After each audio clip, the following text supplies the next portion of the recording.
3 حاجات لازم يكونوا معاك قبل ما تبدأ لوكال براند. أول حاجة لازم يكون معاك منتج قوي ومميز، مش مجرد منتج شكله حلو في الصور. لازم تكون خامته كويسة، تشطيبه نضيف، مقاساته مظبوطة، مستواه ثابت من قطعة للتانية، لأن المنتج هو اللي هيخلي العميل يشتري ويرجع يطلب تاني ويرشحك لغيره. لو المنتج ضعيف هتبدأ المشاكل من أول أوردر، شكاوي، استبدال، وفلوس تسويق بتضيع.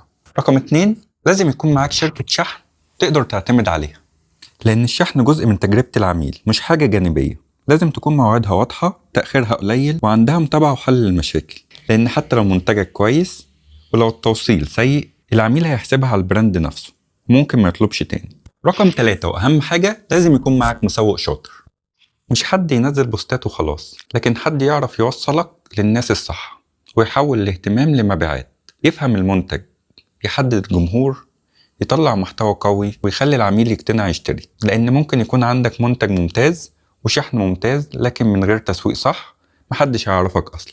لو معاك ال3 حاجات دول أضمن لك إنك تنجح من أول موسم.